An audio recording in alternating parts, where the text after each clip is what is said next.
बाजार के लिए अच्छी खबरों का सिलसिला शुरू हुआ है। ऐसा लग रहा है कि खुशहाली आने वाली है। बजट में टैक्स राहत के बाद ब्याज दर में कटौती और उसके बाद जीएसटी कट, इन सभी चीज़ों के साथ फेस्टिव सीजन को एक बूस्ट मिला है। साथ ही अब एफआईएस के तेवर भी थोड़े बदलने लगे हैं। ये साल बेशक इक्विटी के लिए खास नहीं रहा हो, लेकिन सोने के रिकॉर्ड तेज़ी ने पोर्टफोलियो को खूब संभाला है। अब सवाल यह है कि इक्विटी के लिए क्या नया संवत शानदार रहेगा? क्या ये दिवाली पोर्टफोलियो में खुशहाली लाएगी? आपकी दिवाली को खास बनाने के लिए आज हमारे साथ देश के 3 दिग्गज फंड मैनेजर्स एक साथ मौजूद हैं। कोटक एएमसी के managing director Nilesh Shah, ICICI Pru AMC के ईडीओ सीआईओ एस नरेन और 3P इन्वेस्टमेंट मैनेजर्स के सीआईओ प्रशांत जैन हमारे साथ मौजूद हैं। और ये तीनों मिलकर 10 लाख करोड़ के करीब इक्विटीज़ मैनेज करते हैं, तो आप समझ सकते हैं कि कितनी बड़ी रिस्पॉन्सिबिलिटी इनके कंधों पर है। आप सबका बहुत बहुत स्वागत है और सबसे पहले आप सभी को दिवाली की बहुत बहुत शुभकामनाएं। Thank you thank you. Nilesh भाई, जब मैंने कहा 10 लाख करोड़ मैनेज करते हैं, ये नंबर अपने आप में एक कहानी बयां कर रहा है कि किस तरीके से डोमेस्टिक पार्टिसिपेशन इस मार्केट में शानदार तरीके से बढ़ा है। जब हम पीछे देखते हैं अनुज भाई तो बहुत अच्छा लगता है।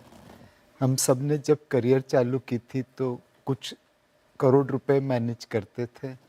आज इतना बढ़ जाएगा कभी सोचा नहीं था। जब आगे देखते हैं तो लगता है कि अभी तो कितनी बड़ी मंजिल बाकी है। म्यूचुअल फंड में 5.5 करोड़ निवेशक हैं और प्रोबेबली और 25 से 30 करोड़ लोग हम जमा कर सकते हैं जिन्हें हमारी ज़रूरत है। दूसरा, म्यूचुअल फंड आज मतलब इक्विटी ये एक हो रहा है। हमें उन्हें इक्विटी से और एसेट क्लास में भी लेके जाना है, चाहे रीट इन्वेट हो, डेट हो, प्रेशियस मेटल हो। तो आगे का सफ़र उतना ही अच्छा है जितना पीछे का सफ़र था, बट मंजिल अभी भी आगे है। नरेन सर, आपका क्या विचार होगा इस पर? जिस तरीके से इक्विटी में रिटेल का पार्टिसिपेशन रहा है, इक्विटी नहीं वैसे बाकी सारी एसेट क्लासेस भी, लेकिन पिछले 3-4 साल में खासतौर से इक्विटीज़, आपका फर्स्ट व्यू इस दिवाली पर, गिवन लास्ट 1 साल में हमने बहुत कुछ झेला, आप इस समय कैसा फील कर रहे हैं? आई थिंक लास्ट ईयर में एग्जूबरेंस था। इन्वेस्टर तो सोच रहा था कि इक्विटी में आसान से पैसा बन सकता है, कुछ भी करेगा पैसा आसान से बनेगा। ये साल दिवाली में क्या है कि इन्वेस्टर को पता है कि उतना आसान नहीं है, इसलिए हमारा जॉब आसान बन गया। क्योंकि अभी बोलते हैं कि अभी इन्वेस्टर को बोलते हैं इन्वेस्ट करो, क्योंकि लास्ट ईयर वो लोग रिस्क को मिसप्राइस कर रहा था और वो टाइम में हमारा प्रॉब्लम था कि लोग सोचते थे कि इक्विटी में 20% आ जाएगा, कोई स्टॉक में इन्वेस्ट करेगा तो भी 20% में रिटर्न आएगा। वो अभी लोग सोचते नहीं हैं, इसलिए अभी हमारा जॉब थोड़ा आसान बन गया। और लेकिन सोना या सिल्वर का जॉब डिफ़िकल्ट हो गया, क्योंकि वहाँ लोग सोचते हैं कि हर एक टाइम सोना में इतना पैसा बनेगा। सो लास्ट ईयर जो इक्विटी में था, ये साल सोना में है, लेकिन इक्विटी में थोड़ा रिस्क कम हो गया। लेकिन आपने जो शुरू में बताया, हमारा जॉब का रिस्पॉन्सिबिलिटी बहुत ज़्यादा हो गया, क्योंकि अब हमारा कंपनी में अभी 10 लाख करोड़ मैनेज करते हैं अदर पीपल का पैसा, इसलिए रिस्पॉन्सिबिलिटी बहुत ज़्यादा हो गया कि हर एक दिन हमारा कंपनी में वही सोचते हैं हम कोई मिस्टेक करेगा तो लॉस ज़्यादा होगा, वो ऐसा रिस्क ज़्यादा होता है। इसलिए हम ऑलवेज थोड़ा कॉशियस ही रहते हैं, क्योंकि पैसा ऑलरेडी हमारे पास बहुत है, इसलिए थोड़ा कॉशियस रहना अच्छा दिखता है। लेकिन इसलिए ये साल में रिस्क हमको कहाँ दिखता है कि सोना और सिल्वर में ज़्यादा रिस्क दिखते हैं, क्योंकि वहाँ लोग सोचते हैं कि रिस्क ही नहीं है। जहाँ जहाँ रिस्क ही नहीं है सोचते हैं, वहाँ हम बोलते हैं रिस्क है। आज इक्विटी में लोग सोचते हैं रिस्क है, इसलिए थोड़ा कम को कंफर्टेबल है। बहुत सही बात कही आपने। अच्छा प्रशांत जी, मैं एक चीज़ बताऊँ, आज सुबह मुझे एक मीम आया था कि एक बच्चा है, वो बता रहा है अपने पिता के बारे में कि देखिए मेरे पिता इतने बड़े इन्वेस्टमेंट मैनेजर हैं, उन्होंने इतनी किताबें पढ़ी हैं, ये सब करा है, वो सब करा है। और दूसरा बच्चा कहता है मेरी माँ ने सोना खरीदा था। तो अभी और वो उन्होंने आउट परफॉर्म किया है। अब बहुत लोग ये बात कहेंगे कि मैं अपना पैसा इक्विटी में क्यों डालूं जब सोना और चांदी एक तो मेरे पास एसेट है, एक मैं उसको शादी पार्टी में पहन सकता हूं और उसके बावजूद मुझे वो इतने शानदार रिटर्न जनरेट करके दे रहा है। ऐसे में आपका जवाब क्या होगा? देखिए, सोना और इक्विटी ये अलग अलग एसेट क्लास है, और जो पिछले एक वर्ष में सोने में हुआ उसको आप एक्स्ट्रापोलेट नहीं कर सकते, और जो कोविड के बाद इक्विटी में हुआ पिछले साल तक उसको भी आप एक्स्ट्रापोलेट नहीं कर सकते। तो आई थिंक सोना कहाँ जाएगा, मतलब इसमें बारे में मैं कुछ भी निश्चित तौर पे नहीं कह सकता हूँ, लेकिन मैं नरेंद्र की बात से सहमत हूँ कि इक्विटी में इस समय पिछले वर्ष के मुताबिक रिस्क काफ़ी कम है। एक साल जो बाज़ार फ्लैट रह गया और इसमें जो अर्निंग्स की एक्सपेक्टेशंस थी वो काफ़ी अब रियलिस्टिक हो गई। तो मेरे ख्याल से इस बाज़ार में लार्ज कैप्स में कम से कम मुझे लगता है एक लो डबल डिजिट का हम 3-5 साल सोचेंगे तो उतना कंपाउंडिंग निफ्टी में आ जाना चाहिए। लो डबल डिजिट मतलब 12-13% मान के चलिए, वो काफ़ी हैंडसमली बीट करेगा फिर तो फिक्स इनकम को आपके हिसाब से? देखिए, फिक्स इनकम को इक्विटी ने हमेशा बीट किया है। अगर सिर्फ हम इस साल को छोड़कर, अगर हम देखिए, मैं वही कह रहा था, अगर हम 3-5 साल सोचें, और फिक्स इनकम में तो अब टैक्सेशन का भी मार्जिनल टैक्सेशन है, तो डेट और इक्विटी के बीच का जो गैप है रिटर्न में वो तो काफ़ी ज़्यादा है। डेट में लगभग 15 साल लगेंगे आपको पैसा डबल करने में पोस्ट टैक्स, इक्विटी में लगभग 6 वर्षों में वो हो सकता है। नीलेश भाई, आपको ये सवाल सुनने पड़ते हैं क्या कि अरे नीलेश भाई, हम फिर गोल्ड में क्यों ना करें, सिल्वर में क्यों ना करें, क्रिप्टो में क्यों ना डालें पैसा, इक्विटी में 1 साल हो गया पैसा बन ही नहीं रहा है, लॉन्ग टर्म में आज के लॉन्ग टर्म की डेफिनेशन भी बहुत रिड्यूस हो गई है, 1 साल को ही लोग लॉन्ग टर्म मान लेते हैं, तो कि लॉन्ग टर्म में पैसा तो बन नहीं रहा, तो हम क्यों ना गोल्ड और सिल्वर में बहती गंगा में हम हाथ धोएं यहाँ पर? अनुज भाई, थोड़ा लाइटर वेन में जवाब दूंगा। जो सीएनबीसी आवास के दर्शक हैं वो असेट एलोकेशन में बिलीव करते हैं, वो इक्विटी में भी निवेश करते हैं, सोने चांदी में भी निवेश करते हैं और डेट में भी निवेश करते हैं, वो अपने पोर्टफोलियो पे ध्यान देते हैं। जो आपकी बात नहीं सुनते वो ये टाइप के सवाल जरूर करते रहते हैं। बट एक्सपीरियंस एंड इनएक्सपीरियंस का डिफरेंस है। अब जैसे आज silver as an asset class के ऊपर हमारा व्यू अभी भी पॉजिटिव है। पॉजिटिव इसलिए है कि इंडस्ट्रियल डिमांड अच्छी है और central banks around the world are buying. अब जैसे प्रशांत भाई ने कहा कि निश्चित रूप से तो आप कुछ भी नहीं कह सकते, बट एक डेंजर जो हर व्यूअर्स को आगाह करना चाहिए कि आज सिल्वर की शॉर्टेज है, तो फिजिकल सिल्वर तकरीबन 10 से 12% प्रीमियम पे ट्रेड होती है। जो ग्लोबल मार्केट में सिल्वर के डॉलर प्राइस है उसे आप रुपये में कन्वर्ट करें तो लोकल प्राइस उसके ऊपर ट्रेड हो रही है 10%। दैट मीन्स एक्चुअल सिल्वर जब तक 10% ऊपर नहीं आएगा तब तक आप मेरे जो ETF खरीद रहे हैं, फंड ऑफ फंड खरीद रहे हैं, आपका बेनिफिट नहीं बनेगा। तो जब आप निवेश कर रहे हैं तो इस चीज़ का ध्यान रखिए कि आप एक प्रीमियम दे के एंट्री कर रहे हैं। जनरली इतना प्रीमियम कभी सस्टेन नहीं होता। सेकंड, सेंट्रल बैंक ने बाइंग करना चालू किया तो गोल्ड और सिल्वर के दाम बढ़ने लगे। अब कोई थर्मोमीटर तो है नहीं कि हम पता कर सके सेंट्रल बैंक कब तक गोल्ड के दाम खरीदेंगे। अगर उन्होंने बेचना चालू कर दिया तो ये गोल्ड की पूरी तेजी खत्म हो सकती है। तो आप गोल्ड एंड सिल्वर में निवेश करते समय ये सारे फैक्टर्स को ध्यान में रखिए और अपने पोर्टफोलियो में उसे एक लिमिटेड मात्रा में रखिए। पिछले 1 साल का परफॉर्मेंस बहुत अच्छा है, बट ये तो कोई बता नहीं पाया था कि ऐसा आएगा। सेंट्रल बैंक खरीद रहे हैं, जब तक वो खरीदेंगे भाव ऊपर रहेंगे। अब सिल्वर में आज 10% प्रीमियम पे एंटर हो रहे हैं। Is it worth taking that kind of risk? तो एक सीमित मात्रा में अपने पोर्टफोलियो में ये सब चीज़ें रख सकते हैं। बट जैसे प्रशांत भाई और नरेंद्र ने कहा, अल्टीमेटली जो पैसा बनेगा वो इक्विटी मार्केट में बनेगा। नहीं, और ये बात मैं बिल्कुल कहूँगा जो नीलेश भाई ने कही कि अगर आप सीएनबीसी आवाज़ देख रहे हैं और सीएनबीसी आवाज़ पर हम नीलेश भाई, प्रशांत जी को, नरेंद्र जी को लाते रहते हैं ताकि आपको ये चीज़ समझाई जा सके कि डाइवर्सिफिकेशन और एक पोर्टफोलियो मैनेजमेंट का कितना एक इम्पोर्टेंस है। नरेंद्र जी, प्रशांत जी ने कहा कि 12 से 13% की कंपाउंडिंग पॉसिबल है अगले 2 से 3 साल में। मुझे याद है जब पिछले साल मैंने दिवाली पे आपके साथ शो किया था, आप इक्विटीज़ को लेकर थोड़ा नर्वस थे। आपने कहा था कि ये साल शायद इक्विटीज़ के लिए थोड़ा सा कम रिटर्न वाला हो सकता है क्योंकि लोगों की एक्सपेक्टेशन बढ़ गई, और वो हुआ भी। इस साल इक्विटीज़ ने फ्लैट रिटर्न दिए हैं बेसिकली, अगर आप निफ्टी पे देखें तो। यहाँ से क्या अब आप थोड़ा अपना एलोकेशन इक्विटीज़ की तरफ बढ़ा रहे हैं, और अगर हाँ तो किस तरफ? जो बैलेंस एडवांटेज जैसा कैटेगरी है, लास्ट ईयर कितना इक्विटी था, अब कितना इक्विटी है, वो जैसा एलोकेशन 15% ऊपर गया है एलोकेशन। क्योंकि अभी अगला साल से ये साल देखेंगे तो मार्केट का वैल्यूएशन टाइम करेक्शन भी हुआ है, और ईपीएस भी के कारण एलोकेशन तो बढ़ गया है। लेकिन कितना रिटर्न आएगा अगला 2-3 साल में, वो मेरे ख्याल से कैसा अमेरिकन मार्केट मूव होगा और अमेरिकन इकोनॉमी में क्या होगा और उसके कारण क्या ग्लोबल इम्पैक्ट होगा, मुझे पता नहीं है।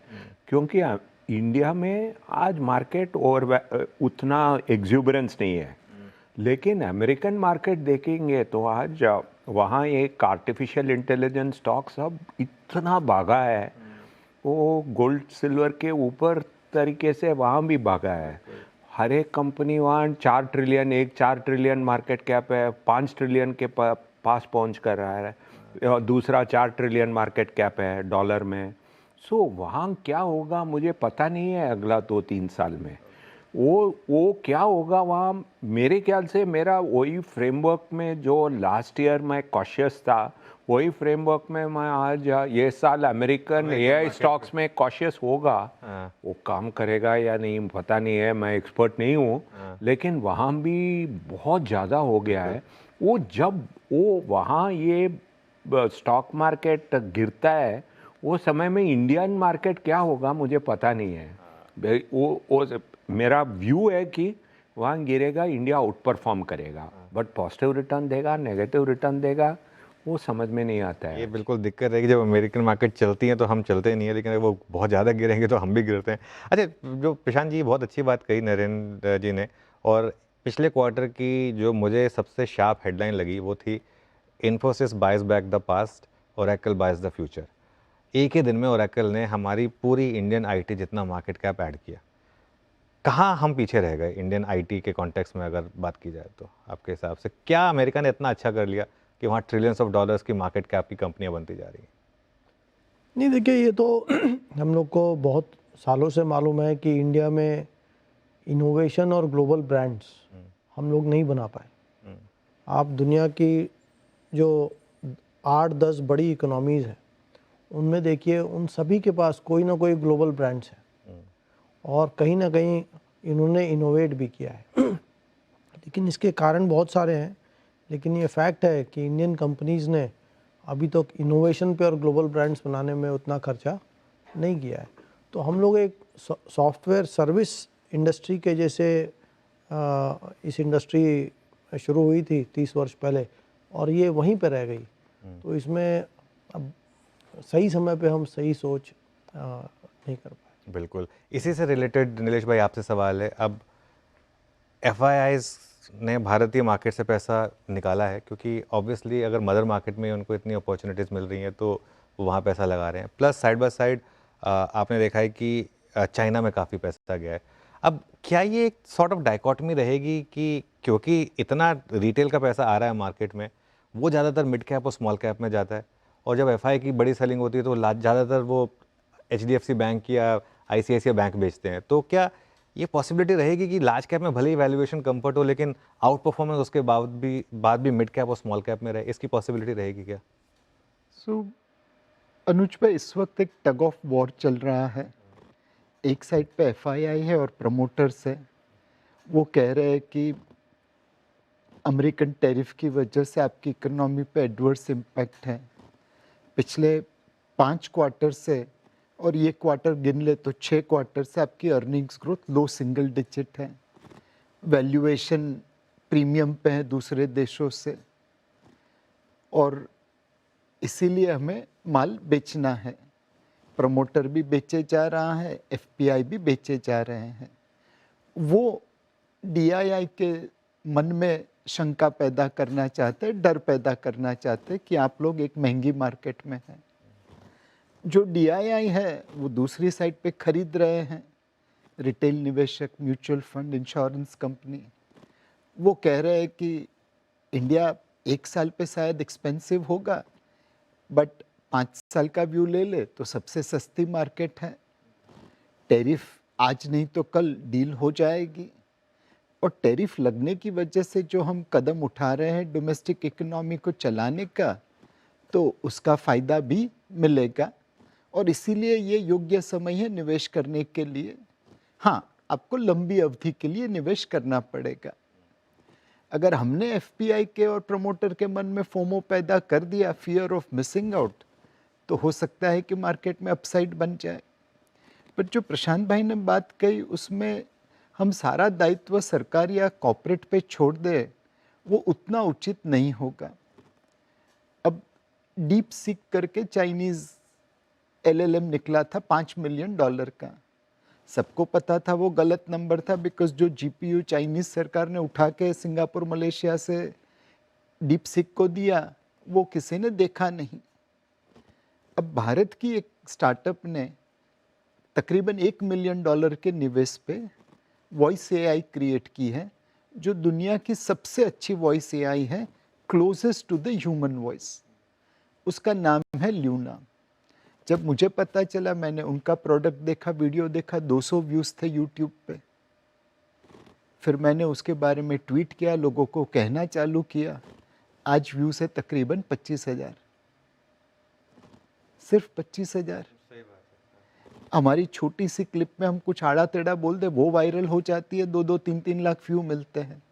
बट जहाँ देश के एक साइंटिस्ट ने, एक इनोवेटर ने कुछ काम किया है, हम लोग उसकी सराहना नहीं कर रहे।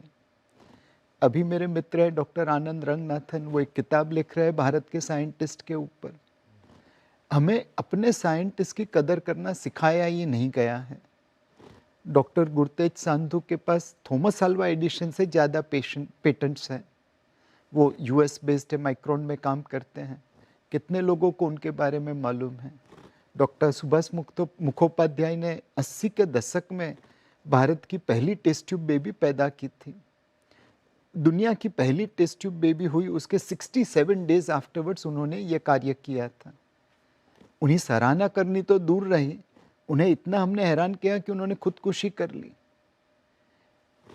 अब एक मतलब आनंद रंगनाथन का ही ट्वीट है, there is a scientist called G Ramachandran. यकीनन हम में से किसी ने उनका नाम नहीं सुना होगा। उनके हिसाब से उन्हें 3 नोबेल प्राइज मिलने चाहिए थे। तो जब तक हम लोग अपने देशवासियों की, अपने इनोवेटर की, अपने साइंटिस्ट की सराहना नहीं करेंगे, तब तक कोई कैसे उसमें जाएगा? आप फिल्म स्टार की सराहना करेंगे, हर किसी को फिल्म स्टार बनना है। आप क्रिकेटर की सराहना करेंगे, हर किसी को क्रिकेटर बनना है। आप फंड मैनेजर की सराहना करेंगे, हर किसी को हमारे जैसा फंड मैनेजर बनना है। बट जो रियल कार्य करते, जो इनोवेटर हैं, उनकी सराहना करना बहुत ज़रूरी है। यहाँ तो मैं भी गिल्टी फील कर रहा हूँ, क्योंकि मैं भी इनमें से कई नाम नहीं जानता हूँ। और जैसे आपने बोला, मैं कई बार खुद कई जगह जाता हूँ, तो वहाँ पर लोग मेरे साथ सेल्फी खिंचाते हैं। मुझे लगता है कि ऐसा हमने क्या कर दिया। जो आपने बोला बिल्कुल सही कह रहे हैं कि इतना जो साइंटिस्ट वगैरह अचीव किया है, ज़रूर उनके बारे में पढ़ना चाहिए। चलिए अब थोड़ा सा और आगे बढ़ते हैं और थोड़ा सा स्पेसिफिक्स पे बात करते हैं। इस मार्केट में एक ट्रिगर मिला नरेंद्र जी, वो था जीएसटी कट का, क्योंकि मार्केट में ऐसा लग रहा था कि बिल्कुल अंधेरा ही छाया हुआ है। प्राइम मिनिस्टर ने अनाउंसमेंट किया कि जीएसटी कट आएगा, उसके बाद से एटलीस्ट एक सेक्टर में शानदार तेज़ी आई, ऑटोज़, और उसने काफ़ी हद तक ओवरऑल मार्केट को भी संभाला। आपके हिसाब से जीएसटी कट कितना बड़ा ट्रिगर है, और स्पेशली कंजम्पशन के लिए क्या यहाँ से और अच्छे मौके हैं, या फिर बहुत कुछ अब सीधा जो 2-3 महीने में रैली हुई उसकी वजह से प्राइस में आ चुका है? अच्छा ट्रिगर है, और इसके कारण आई थिंक अच्छा चला भी है। उसके कारण एक वर्चुअस साइकिल हो गया, उसके कारण बैंक क्रेडिट इम्प्रूव होगा। बैंक क्रेडिट के कारण और थोड़ा इकोनॉमी में रिवाइवल होता है। ये देखेंगे क्या होता है अगला 6 महीने में। आई थिंक क्या हो गया कि ये एफआईआई नहीं आने के कारण क्या होता है कि सपोज 1-2-3 महीने में ट्रेड ट्रीटी भी साइन होता है और 50 से 25% वापस आता है। वो एक और एक वर्चुअस साइकिल होएगा।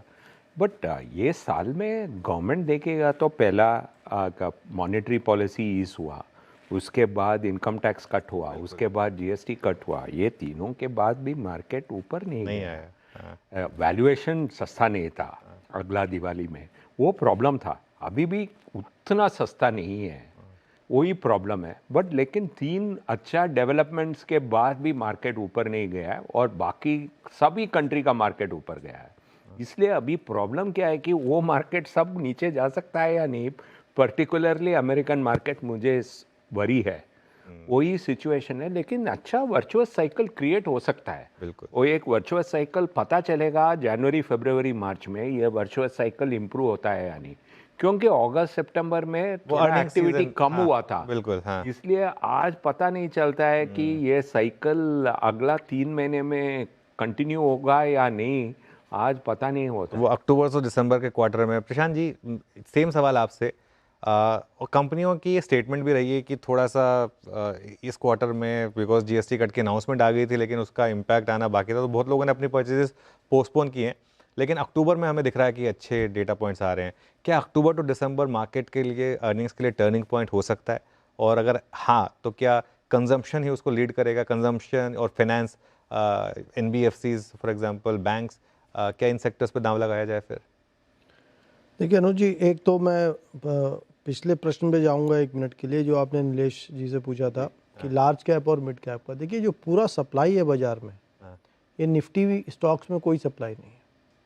ओके। जितना भी इशू आ रहा है, अधिकांश इशूज जो है वो छोटे या मीडियम साइज कंपनीज के आ रहे हैं।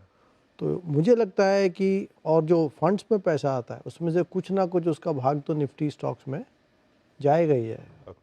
तो मुझे लगता है ओवर टाइम ये जो स्मॉल मिड और निफ्टी के बीच का जो गैप है, ये भरेगा अगले 2-3 साल में, okay. And large caps should out perform.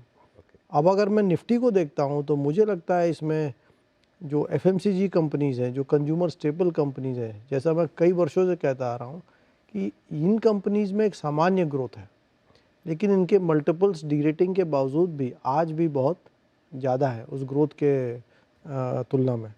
तो मुझे लगता है कि अगर हम इस जो एक कंज्यूमर डिस्क्रिशनरी या कुछ रिटेल की कंपनीज इनको छोड़ दें, तो अब निफ्टी में कहीं पर एक्सेस वैल्यूएशन नहीं बचा है। चाहे हम बैंक्स देखें, चाहे हम इंश्योरेंस देखें, सॉफ्टवेयर में भी ग्रोथ कम है, लेकिन मल्टीपल्स अब भाव करीब 30% करेक्ट। घट चुके हैं। ऑटोमोबाइल्स में मेरे ख्याल से, जैसा नरेंद्र ने कहा कि देखिए नियर टर्म में तो अच्छा है, लेकिन ये वर्चुअस साइकिल बनता है या नहीं बनता है, ये तो अगले वर्ष ही मालूम पड़ेगा। बट मेरे को ऐसा ही लगता है कि निफ्टी के वैल्यूएशंस में डिस्पर्शन काफ़ी कम है। लगभग कंज्यूमर स्टेपल्स रिटेल को छोड़ के सभी सेक्टर्स एक सामान्य वैल्यूएशन पे है। मल्टीपल बढ़ने की जगह नहीं है, लेकिन मुझे लगता है बाज़ार 15 महीने से फ्लैट है।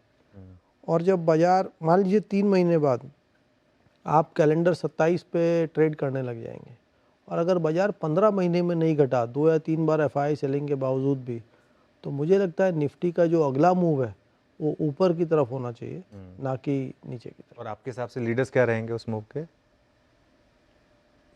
मैं ये देखिए, कहीं बड़ा डिस्पर्शन नहीं है इस मार्केट में। ओके। इस मार्केट में मैं आपको दो एग्जाम्पल देता हूँ। 5 वर्ष पहले HDFC bank 5 time price book पे था, ICICI 1 टाइम पे था, आज दोनों 2 टाइम पे है। 5 वर्ष पहले HAL 10 PE पे था और लीवर 70 PE पे था, आज दोनों 40 PE पे।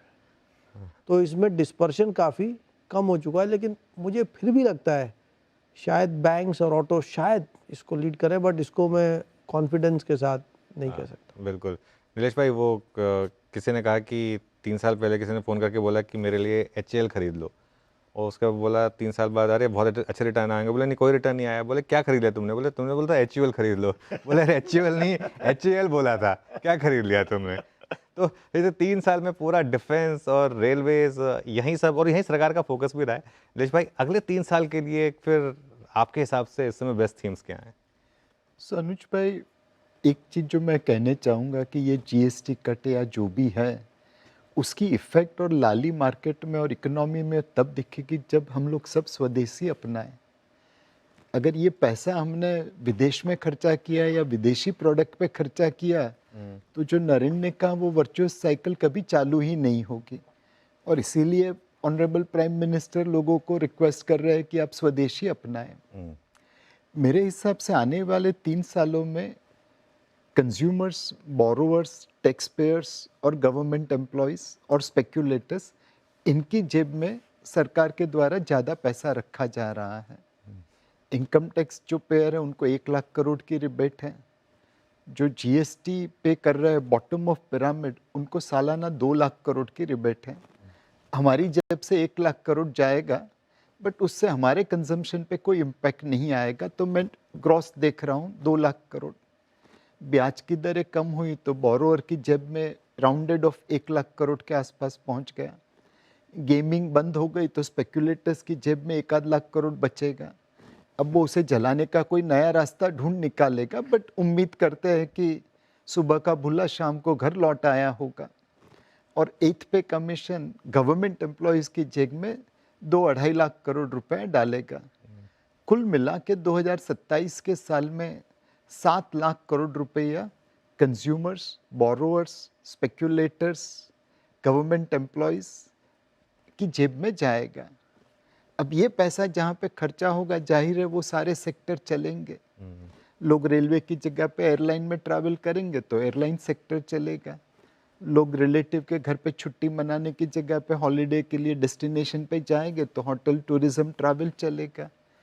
इतना पैसा नहीं बचेगा कि घर खरीद पाए, बिकॉज घर के दाम बहुत बढ़ गए हैं, बट होम इम्प्रूवमेंट कर सकते हैं। तो कंज्यूमर डिस्क्रिशनरी सेक्टर जिसमें ये सारे पैसे खर्च होंगे, वह मार्केट को आउट परफॉर्म करे, वैसा लगता है। ओके, चलिए तो एक्सपेक्ट करेंगे कि ये दिवाली अच्छी रहे। एक आखिरी सवाल आप तीनों से, नरेंद्र जी आपसे शुरुआत करूंगा। तो क्या मान के चलें कि ये साल मार्केट के लिए बेटर होगा? आपकी बातों से मुझे लग रहा है कि आपका पूरा ध्यान सिर्फ यूएस मार्केट को लेकर है और आपको लग रहा है कि अगर वहाँ कोई बड़ी गिरावट आ गई तो उसका इम्पैक्ट यहाँ भी देखने को मिलेगा। अगर एक बार के लिए उसको दरकिनार कर दें तो ये साल के इक्विटीज़ के लिए एक अच्छा साल हो सकता है जिसमें वो बाकी एसेट क्लासेस को बीट करे। ये जरूर, आई थिंक यूएस मार्केट अभी यहाँ से नहीं गिरेगा तो ये साल डेफिनेटली आई थिंक इंडिया अच्छा करेगा, क्योंकि इंडिया ऑलरेडी 30% अंडर परफॉर्म किया है। उसके बाद अगला साल भी इंडिया अंडर परफॉर्म करेगा, मैं नहीं सोचता हूँ इंडिया अच्छा करेगा। मेरे अगर यूएस 10% तक गिरा तो भी इंडियन मार्केट फिर अच्छा करेगा। आई थिंक यूएस तो 10% गिरेगा तो अच्छा गिरेगा, नहीं तो नहीं गिरेगा। ऐसा ही मेरा व्यू है। इसलिए मेरा वरी क्या है कि क्या हो रहा है इंडिया में, जितना पैसा हमको आता है उतना बाकी कंपनीज अभी पैसा रेस कर रहा है। और इंडिया में बहुत सारा कंपनीज को 40 पी मिलता है, उनका होम मार्केट में 10 पी मिलता है। अभी फॉरेनर्स से, प्रमोटर्स से सब लोग पैसा उठा रहा है मार्केट से, इसके कारण भी उतना रिटर्न नहीं आ रहा है। वो आईपीओस नहीं आता था तो मार्केट का अभी ये रिटर्न नहीं होगा, 15% रिटर्न आया होगा। वो सप्लाई कम होगा या नहीं मुझे पता नहीं है, मेरे ख्याल से उतना कम अगला 6 महीने में कम नहीं होगा, 1 साल में कम हो सकता है। आई थिंक अभी से जून तक जब मैं मर्चेंट इन्वेस्टमेंट बैंकर से पूछता हूँ, वो लोग बोलता है बहुत कुछ है अभी से नेक्स्ट जून तक। सो आई थिंक वो कैलेंडर जब तक कम नहीं होता है, क्या हो रहा है, जो पैसा म्यूचुअल फंड्स को आता है वो पैसा आईपीओस को आता है। हर एक फॉरेन कंपनी बोलता है मुझे 40 पी मिलता है इंडिया में, डोमेस्टिक मार्केट में मुझे 8 पी मिलता है, 4 पी मिलता है, 8 पी मिलता है, 10 पी मिलता है, मैं इंडिया में पैसा रेस करूँ, इंडिया में लिस्ट करूँ। 25 साल पहले वो लोग इंडिया में डीलिस्ट किया था कि इंडिया में पी कम है, अभी लिस्ट कर रहा है इंडिया में क्योंकि इंडिया का पी 4 टाइम ज़्यादा है। इसके कारण इंडिया में रिटर्न कम हो रहा है। बट आउटलुक मेरे ख्याल से उतना नेगेटिव नहीं है, अगला साल जैसा नेगेटिव नहीं है। बट मैं डरता हूँ क्योंकि ग्लोबल मार्केट्स अभी सस्ता नहीं है। लास्ट ईयर ग्लोबल मार्केट सस्ता था, इंडियन मार्केट कॉस्टली था। अभी global market particularly American market cheap नहीं दिखता है। वो रिस्क है, वो रिस्क को भूल नहीं सकते हैं। बिल्कुल ऐसा है कि आजकल तो हर जगह कोरिया ही छाया हुआ है, क्योंकि स्टॉक मार्केट में भी कोरियन प्रमोटर्स अपेरेंटली आजकल के ड्रामाज इंडियन नेटफ्लिक्स पे भी बहुत धमाल मचा रहे हैं। और मैं मेरी बेटियों से पूछता हूँ, वो भी आजकल कुछ एक के पॉप करके कुछ चल रहा है, वो उसी में सब लगे हुए हैं। तो सब पूरा लग रहा है, ऐसा लग रहा है कि पूरा कोरिया नहीं, पूरा का पूरा कोरियन कंपनीज ही आ गई है एकदम से। जैसे एक ईस्ट इंडिया कंपनी थी, एक यहाँ पर पूरी की पूरी कोरियन कंपनी आ गई नीलेश भाई। पूरा का पूरा अपना यहाँ पर अच्छा मार्केट कैप बना रही है यहाँ पर। सो अगर कोरिया को देखें तो वहाँ पे कुछ 5-6 चाइबॉल थे जिन्होंने मिलके पूरे देश को अंडर डेवलपिंग से डेवलपिंग कर दिया और अब डेवलप्ड हो गया। आज़ादी हमें दोनों को आसपास मिली थी, हमारी 1947 थी, उनकी 1948 थी। हमें अंग्रेज़ों ने लूटा था, उनके ऊपर भी कॉलोनाइजेशन था। हमारा विभाजन हुआ भारत पाकिस्तान में, उनका विभाजन हुआ नॉर्थ और साउथ में। हमने भी आज़ादी के बाद लड़ाई लड़ी, उन्होंने भी लड़ाई लड़ी, बट आज वो हमसे बहुत आगे चले गए। जबकि 1960 में हमारी और कोरिया की पर कैपिटा जीडीपी एक जैसी थी।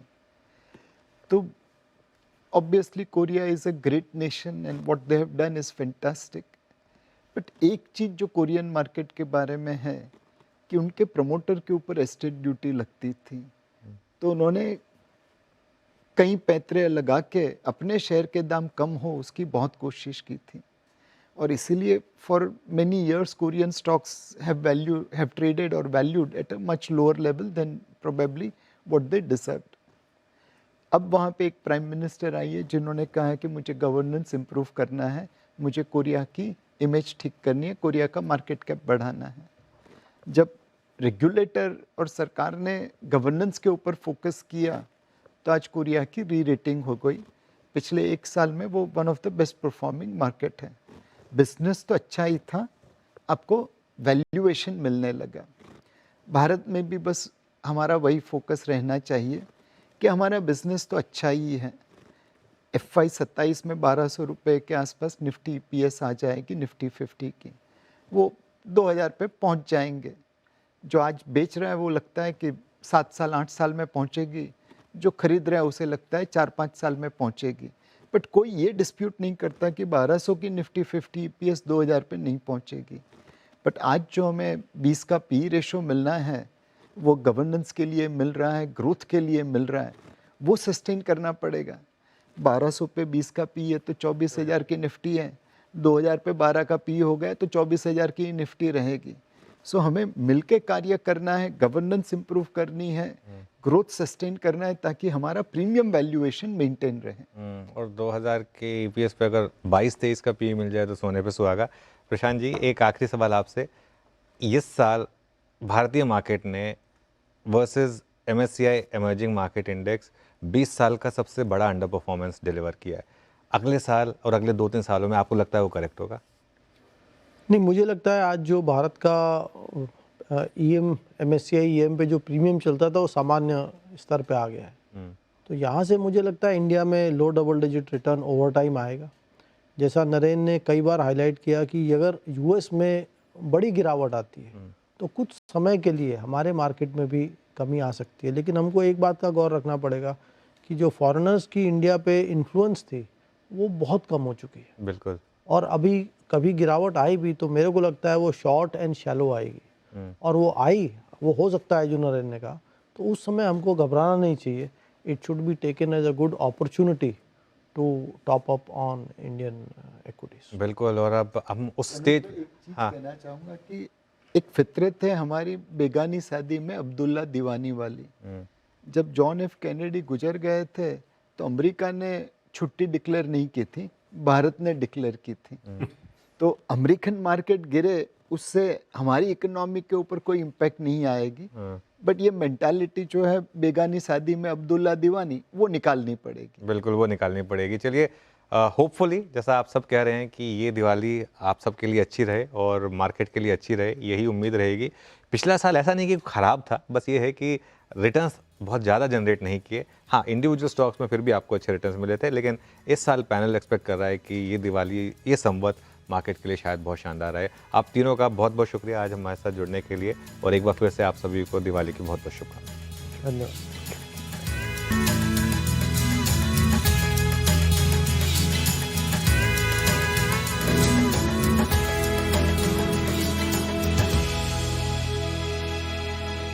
Co-powered